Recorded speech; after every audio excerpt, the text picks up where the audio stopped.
Well, while the Raiders are lighting up their victory cigars for the final time in 2023, you're hanging out with Eddie Paskal and Jason Fitz in the fifth quarter presented by Twitch.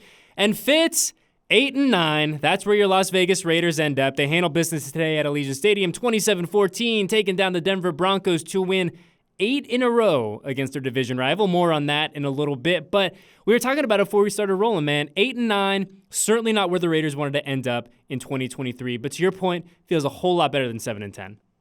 Yeah, 8-9 feels better than 7-10, but 8-9 also feels better than where we thought this team was going to be a month ago, right?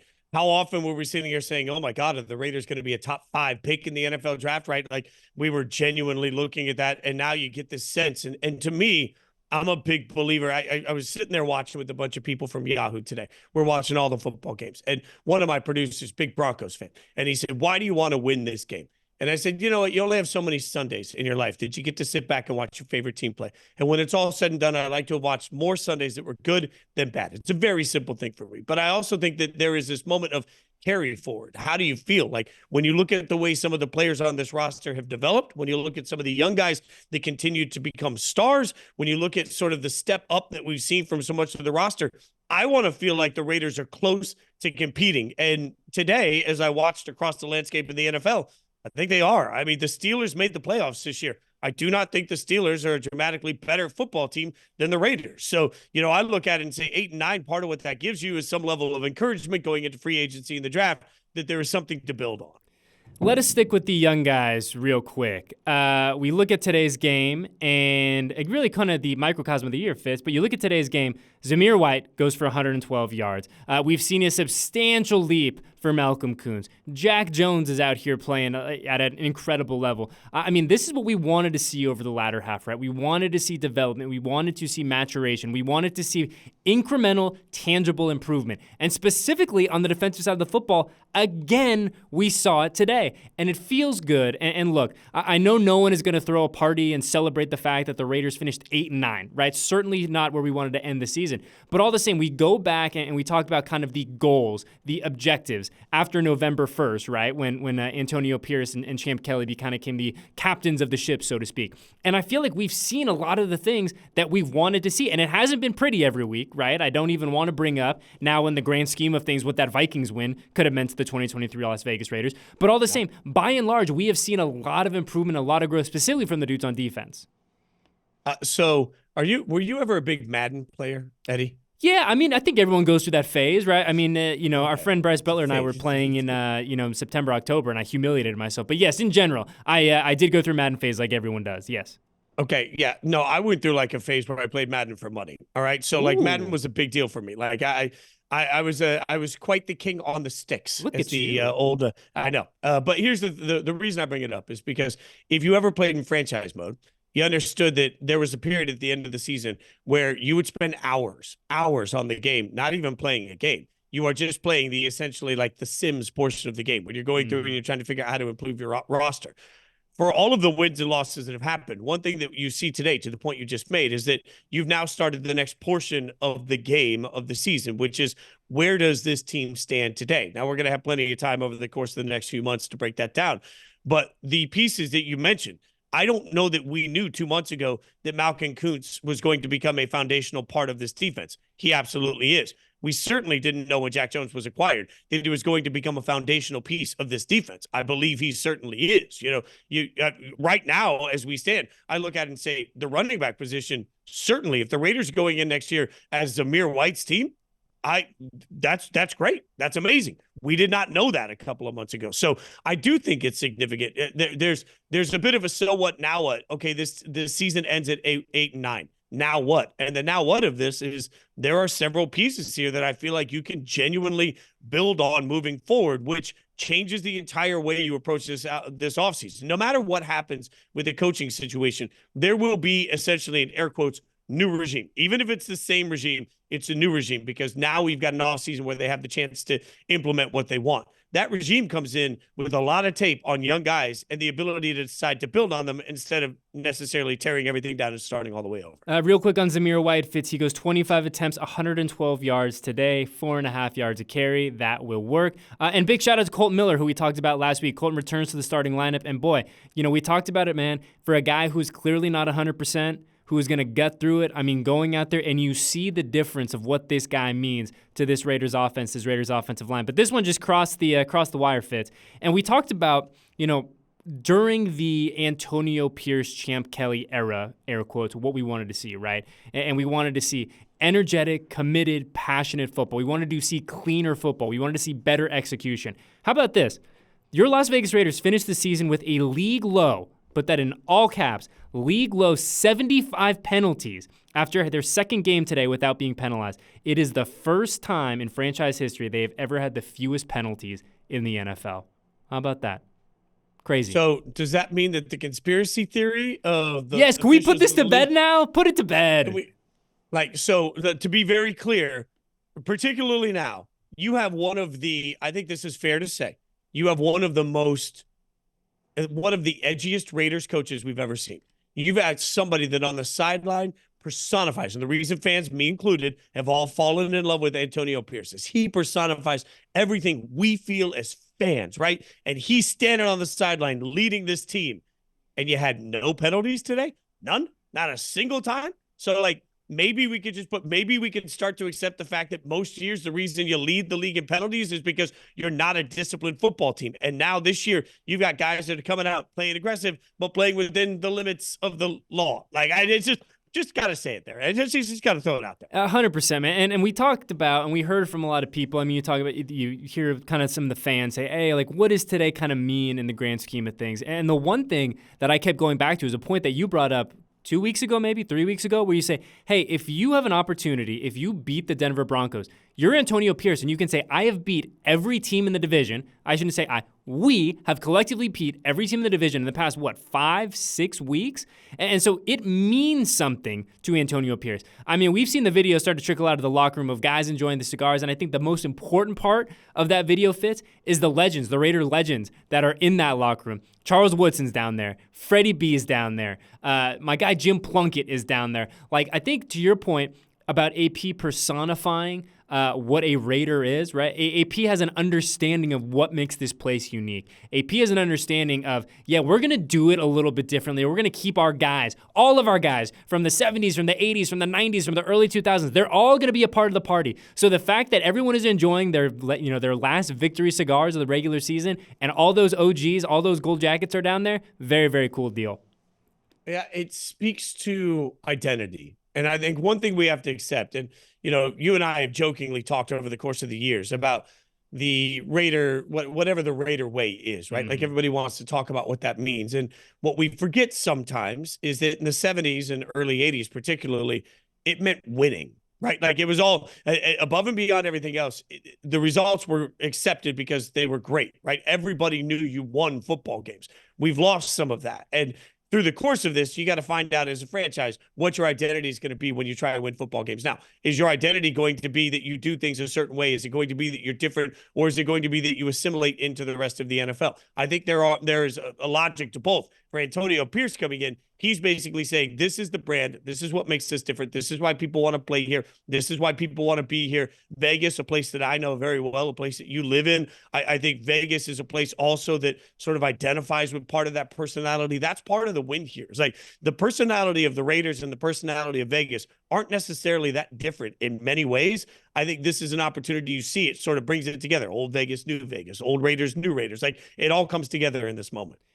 Let us go back to the game because I do want to zoom out at some point, but I just kind of want to zoom in on a few guys in particular real quick, Jason Fitz, beginning with our guy Jakobi Meyers, man, who finishes his day, finishes his season just in an incredible passion for incredible fashion and an incredible passion for the silver and black.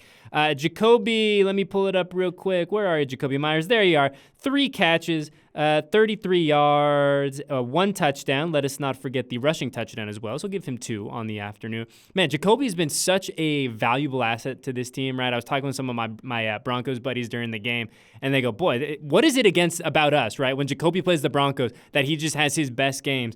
And we talk about the free agent additions that the Raiders have had, and look, there's been some that have been awesome. There have been some that have not kind of lived up to expectation. hats off to Jacoby Myers, man. A career year in silver and black. A guy who, with Devontae Adams here, it feels like he's kind of flown under the radar in the best possible way a little bit. But make no mistake about it, man. This guy is a big dog wide receiver in the NFL, and he was a huge net positive for the silver and black in 2023. Yeah, and you've got to sort of couch the fact that he was a huge net positive on a year where particularly at times the passing offense struggled. Mm-hmm. I think that's fair, yeah, right? So very fair. The fact that he was able to do what he did with the passing offense struggling is another one of those building block moments, right? Like, I believe Devontae's going to be here for a long time. You missed me with any other conversation on that. I think when you start to talk about Jacoby and what he's done in his development, he's become that guy that's really, he's a 2 that could be a 1, right? And that's what you have to have in the modern NFL. Like, if you want to get the best out of Jamar Chase, you have to have a T. Higgins. I think we see more of that. If you want the best out of A.J. Brown, you got to have a Devontae Smith. Like, I think that's the modern offense. And then you look at today's game particularly and what Jacoby and Devontae have meant to Trey Tucker, who turns around and has, I think, his most solid game with the Raiders catching the football. And one thing we've seen a bit was the double catch has been an issue this year. It was not an issue in this game. I thought some of his routes, his one route that got up open on the deep ball was just it was a work of art, right? Like, so you start to look at the way that room is developing, and between Devontae and between Jacoby and between Trey, like, it just feels like the Raiders wide receiver room continues to be a strength that they can build on moving forward. Trey Tucker's afternoon into the evening, 5 catches on 5 targets. 79 total yards. I mean, we talk about that maturation, that growth of the young guys, right? And I think you can include Trey Tucker in that conversation as well.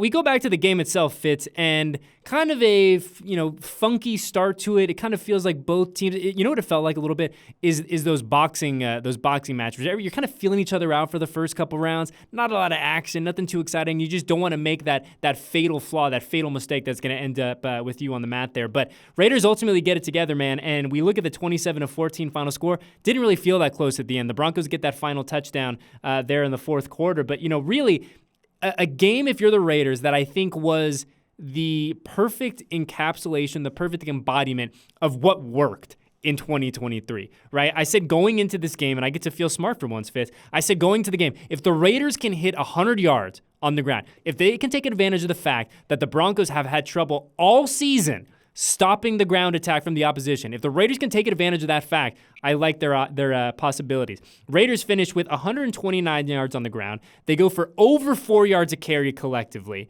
And we saw them when they are at their best. They're a run-first team. That's what they wanted to be when the previous regime was here with AP and Champ. That's what they wanted to be. They were effective on the ground, and that's exactly what they were today. And stop me if you heard this before, Fitz. The defense did its thing, and I thought there was such a beautiful, poetic that the fact that the final real play of this season was a Trayvon Merrick interception. The defense got to be the guys that wrapped up the regular season. They got to have that moment on the field, celebrate. We did it because, candidly, heartbeat of this team in 2023. The definition, the identity of the Las Vegas Raiders were a run-first, big dog defense. I can't believe I'm saying that again, Fitz. A run-first, big dog defense team, and the fact that Trayvon got to finish it the way that he did was just beautifully poetic. It made me happy. I feel like if we turned this show into a shot game responsibly, we had to take a shot of water every time we've talked about Malcolm Kuntz over the last few weeks, every time we've talked about Nate Hobbs over the course of the season, every time we've talked about Big Meek, Diablo. Yeah, I mean, you go up and down the list. There have been guys that consistently have shown up. And the funny thing is, this defense, I thought about this midway through the second half. This defense, maybe their biggest strength to me is that they have a short memory. Because what we saw a couple of times, they got burned on some crossing patterns where guys just didn't communicate well. And in the past, a crossing pattern that leads to a deep completion is going to lead to some sort of points, and then it feels like the wheels fell off. This particular game sort of encapsulated what we've seen so much of this year, where a deep completion just seems to be a reason for them to dial up the pressure. And before you know it, you got a Crosby sack. You've got pressure coming up the gut. You've got they're forcing Stidham into being uncomfortable. The interesting thing here is that what the Raiders defense has learned to do incredibly well is make other quarterbacks simply not be able to get comfortable. And that's part of the method to it.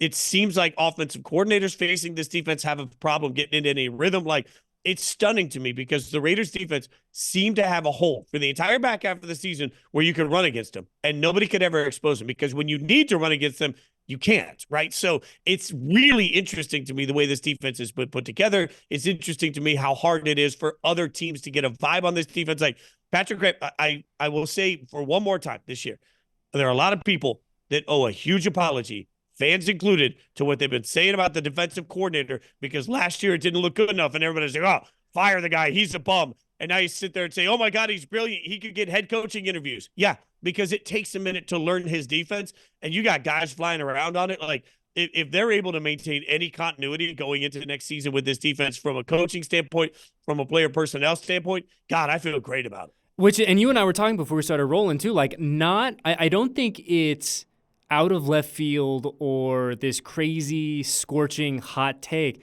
that this is, I mean, I've worked here for 10 years, Fitz. This is year 10 that I just wrapped up. This is without a doubt the best defense that I have ever seen covering this team. Statistically speaking, this is probably the best defense that we've seen in 20 years, right? Like it's that kind of duration. Like that's the kind of runway we're talking about, how good this Raiders defense has been in comparison to what we've seen in years past.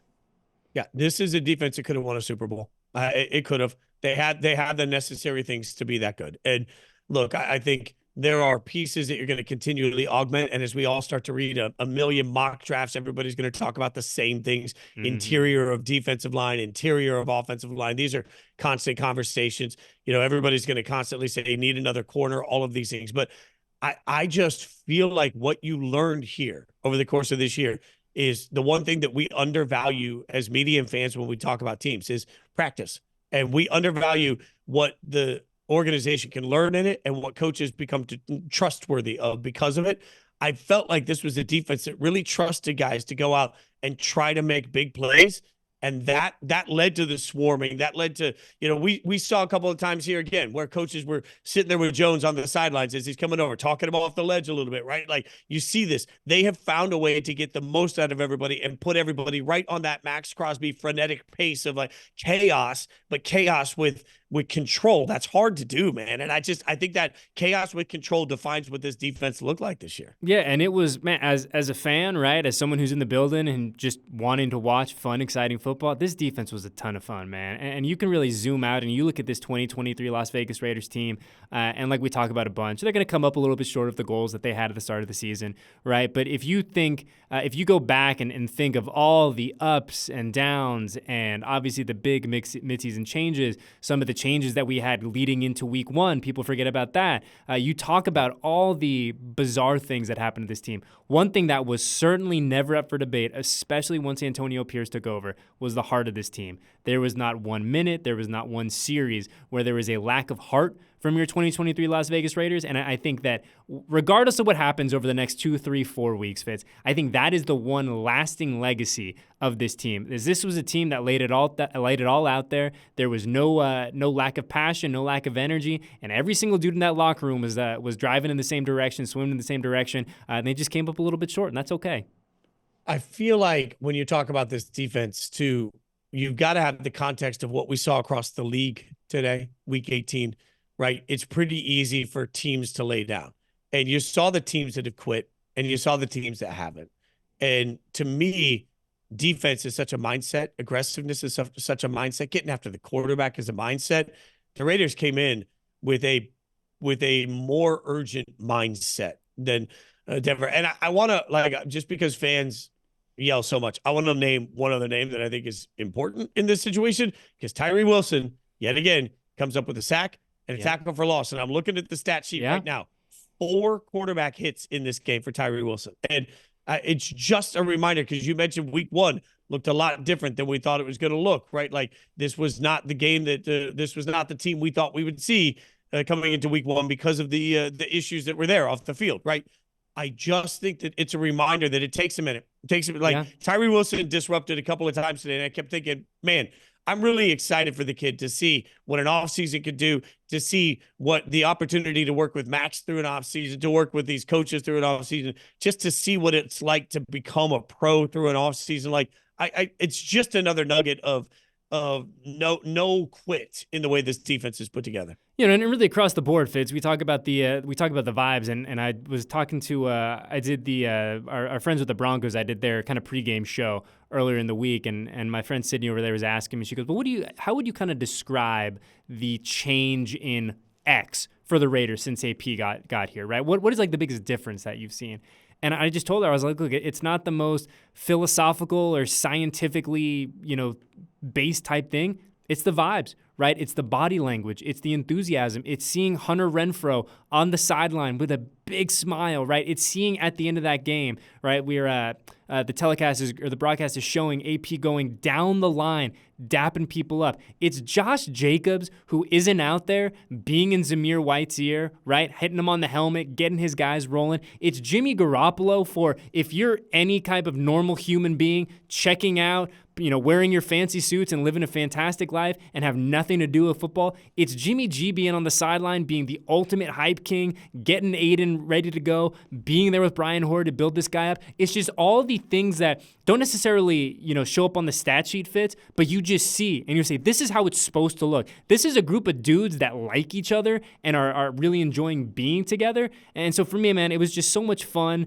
to kind of see that, have that one more experience at Allegiant Stadium. But I want to ask you this, not to get too meta, but when we zoom out now a little bit, Fitz, does today, anything that you saw today, does it change how you feel about the entire collective of the 2023 Las Vegas Raiders? Here's what it does. It makes me think, damn, what might have been. Yep. Right? Like, Yep. Because I think you're right about vibe. 4 points against the Vikings, Fitz. Well, yeah, one drive, simple drive could have made it. Yep. I think for me, when I look at this, vibe and energy is such a huge part of culture in modern football. And you see it, with teams that gel together. A lot of times you'll ask them years later, what made that championship run special?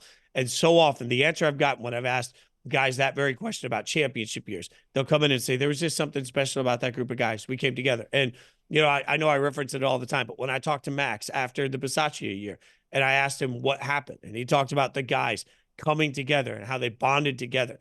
This particular group is bonded together, and it's really difficult to keep that bond, right? It's really difficult, and it's special when you have it. But, man, you just see guys lifting each other up in incredible ways, right? And that's you think back to some of the moments this year when there wasn't that, and you do have to look at it and say, man, what might have been? And I think that's going to be the one thing as you start to look forward is, man, what we've seen right now is what this group of guys looks like together when they're playing for each other, when they love each other, when they have that right vibe. How you keep that, I don't know. And whether it's AP here or whether it's somebody else that's doing that, that's going to be the biggest challenge they'll have. But what you just saw is that when that happens, as you referenced earlier, you win 3 of your last 4 games. And in those 3 wins, you get a convincing win over the Chargers that was so good that it got their coach fired. You get a convincing win over the Broncos. The score doesn't show how convincing it was. And you win at Arrowhead. If that doesn't show you that you can run the West, like that's got to be your mentality. It's like, look, everybody's going to improve this offseason. But right now, as it stands today, the Raiders finished in 2nd place in their division. That means something compared to picking 5th in the draft and only having 5 wins. Like, you just see where this team is headed. And speaking of the draft, Fitz, this was confirmed before we started rolling. The Raiders will select at number 13 overall in April's draft. So number 13, that's where the Raiders are locked in. Just one moment I wanted to bring up, too. We talk about just kind of the energy, the effort, the no give up, for lack of a better term. There was one play, I want to say the 4th quarter, either late 3rd, early 4th, right? Zamir White is at the goal line, is, pushing his legs, churning to get in. All the big fellas are pushing him, right? You know did you notice he was in the middle of that pile? It was Aiden O'Connell. Aiden O'Connell was in the middle of that pile, pushing Zamir White to the end zone. Now, Zamir didn't get in on that play, but just the fact that your rookie quarterback, in a game that I don't want to say is meaningless because it's not, but in a game that has no repercussions for the postseason at all, your rookie quarterback is sticking his nose in there saying, let's go, I'm going to get you there, Zeus, I think just speaks so highly of not only Aiden, but the culture that Antonio has built, the buy-in, like you talk about, that all these guys in the locker room and the dudes in the practice squad are currently vibing, man. And it's a lot of fun to watch, but you hit the nail on the head. It's so bittersweet where you're like, Man, there were so many moments this year that were awesome. There were so many. I know I've brought it up a couple times, but a few weeks ago, right, when Colton Miller, I keep saying it, who was banged up and not 100%, grabs his helmet and checks himself in, right, to help this team do what they got to do in crunch time. Awesome, right? Like, incredible moment. The franchise points, incredible moment. But it makes you think, too, like, oh, we were 2 moments away from still playing football. We were 3 moments away. We were 1 drive in Minnesota. We were, a play here against the Colts. Like, it's the ultimate bittersweet, and I think it's such a hard thing to do as a fan, right, to enjoy those moments, to be able to say, hey, man, these 25 things were awesome, but also acknowledge there were a few that if they had gone a different way, we would still be playing football and our story wouldn't be done quite yet. That has to be, though, the thing that gives you a little more, like, this year feels different than last year. 100%, right? Agreed, 100%. Last year, it took miracle endings, and you sat there and thought, how the hell did we lose that game? Also, how the hell did we win that game? Like, every single week, I felt like you and I were sitting there saying, I don't even know what to make of this team. Today, right now, like a year ago, right now, as we entered week 18, you and I— Jarrett Stidham under center. Exactly. Jared, and we were asking the same, like, what is the identity of this team? Who are the Raiders? What are they trying to be?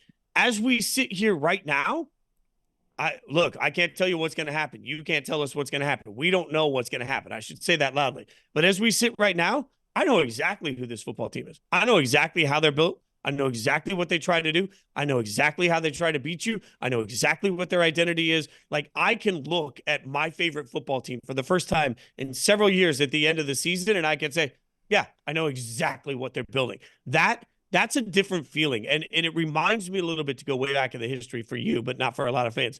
The year that Gruden finished 8-8 by winning at Arrowhead and keeping the Chiefs out of the playoffs. It's the year that really catapulted them. I know that this was not the Chiefs at Arrowhead. I know it's not a playoff team with the Broncos.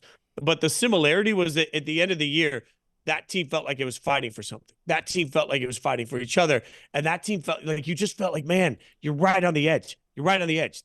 That's how this team feels today. It doesn't feel like it was lucky. It doesn't feel like it was unlucky. It doesn't feel like any— this Raiders team got exactly what they earned. 8-9 is exactly what this team earned. But I would take that, because I think it's the most honest assessment we've had at the end of a year in years for where the franchise sits. Yeah, I think in so many ways, Fitz, I think we have clarity, right? I mean, going back to this time 365 days ago, right? Like, let's just go back in the Wayback Machine. You had no idea who the quarterback was going to be. The Derek Carr experience had come to an end. We knew that. But you had so many questions of who's going to be here, who's not going to be here. We were in such a transitionary period, right, where Derek Carr, regardless of how you felt about him, had steadied the most important position in sports for almost a decade, right? You were leaving that comfort. You were leaving that I know what this is box. And you were diving into the unknown. Now, certainly, do the Raiders have their franchise quarterback? I don't know that. You don't know that. Whoever is ultimately tasked with building this Raiders roster in 2024 will have to make that decision. But it doesn't feel like, even with that, let's call it a question mark, to your point, it feels like we know who the Raiders are now. We know what they're about. We know what they want to be about. And certainly, as is the case with every team at this point of the year, Fitz, right? The roster turnover is the inevitable thing in the NFL. We hear it every single season. It's like, 35% of your roster is going to turn over. That's just the way that the business works. But it's an exciting time, I think, right now to be a fan. And I think that the fact that we're going to have the Super Bowl here this year, I think the fact that the entire NFL world is going to get to see Las Vegas all lit up and see Allegiant Stadium on parade for the X time on national TV is going to be a blast. And I think there's going to be so much exciting momentum going into 2024 for this team, for this organization. It feels like, really, I know it's such a cliche, Fitz. I know that we're at the end of this season, but in so many ways, it feels like we're just at the beginning of this next chapter of the adventure.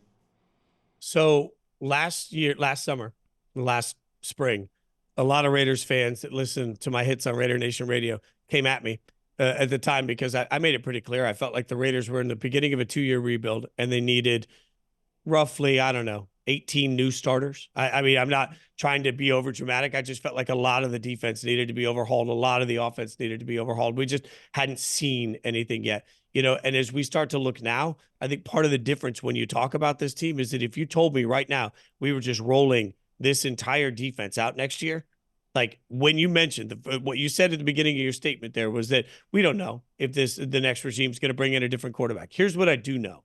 The next regime does not come in saying, all right, with the first pick with the first round draft pick, boy, man, we have needs on the offensive line, the defensive line, secondary, might need a linebacker, might need a wide receiver, not really sure. Could need a running back, also need a quarterback. Like, that's not the conversation happening today. And that's a huge difference when you come in and say, man, feels like there are several position groups that may not be 100% set to where they'll be, but you could walk into it and say, hey, if we're rolling into this next year with this group being just the same, if this room doesn't change, I feel good about it.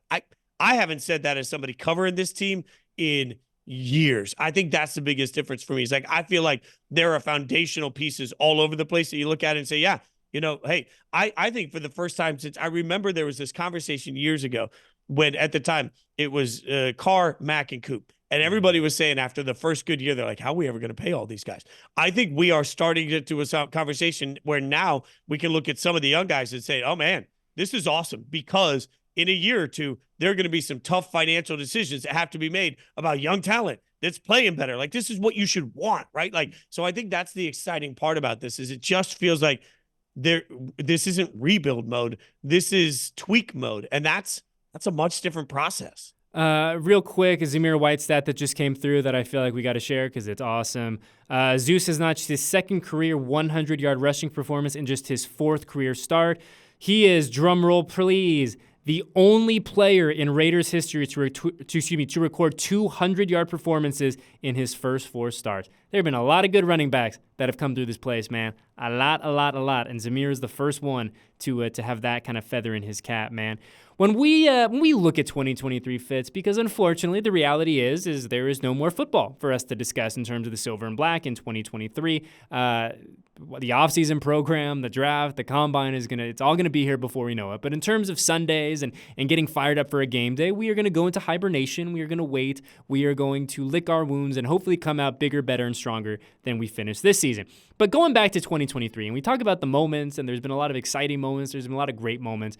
For you, what is the kind of lasting memory of this season? Give me the yearbook style, Fitz. Like when we do the montage of 2023, what's the moment that's going to stick with you? I think, well, look, if there's a game that's going to stick with me, it's the Chargers game, because I don't think I've ever seen anything like that against a division opponent. You can pick one of 20 or 30 different moments, but the cover of the yearbook is the first win with AP in the locker rooms with the cigars. And it's not just AP. I know we talk about him too much on the show. It's Max. And I think what we're seeing, I said this earlier in the season, I will double down on it after we now finish the season. I think we're seeing one of the most impressive careers we've ever seen from any Raider. And I don't think that's hyperbole. And I know there's a lot of people that are going to come and talk about Hall of Famers. I think this was the type of year that if Max duplicates, he becomes an all-time great. He becomes a Mount Rushmore for the Raiders. It's only 1 year, a lot of places to go with it. But for me, the lasting image is the cigars, because it means something about the identity of this team. The lasting thing in my head is just the number of times I watched Max Crosby come after a quarterback and just run him down when you thought he was never going to get there. Like the long arms coming in and running people down is something that the swarming nature of this defensive line is what would be the highlight reel of the NFL Films package week in and week out for me. Certainly an incredible choice. I'm going to stick on the defense. I think my cover art, if you will, Fit, is going to be Jack Jones looking back. It's got, I mean, we talk about like just incredible individual efforts, just I'm bigger, better, more talented than you type of moments. And that was it, man. I mean, we saw the reaction from Mark Davis, which has now been, I'm sure, been circulated and seen literally millions of times since that. But that to me was like, that was our moment. That was our moment of 2023. And I think that a few off-the-field moments, too. I think the fact that, I think of, obviously, the cigars after that first win. I think of all of us exchanging texts, like, from us here at the facility to the guys back at the stadium, like, oh, my God, are they really smoking cigars in the locker room? And, yeah, bro, they're doing it. Like, that was really fun. And then I think it's such a – I don't want to say it's small, but it's certainly not as – air quotes important as what we saw in the field. But during one of those first practices, I think it was the first Friday practice that AP was under center, and the dance line came back. Like just that kind of moment of letting the dudes be dudes, letting these guys who are so tightly wound during the regular season have a little bit of fun. Like that to me was like a big moment. That was like, okay, like something here is a little bit different. And at the time we're like, well, let's see if this works. But in hindsight, you're like, Antonio let these guys be themselves, and we heard that from every single guy on the roster, from the punter to the wide receivers to Aiden to Max to everyone, right? He's like, he's gonna let us be us, right? There's gonna be a level of accountability. There's certainly going to be a level of expectation of what we are bringing to the field, whether it's the practice field or the game field.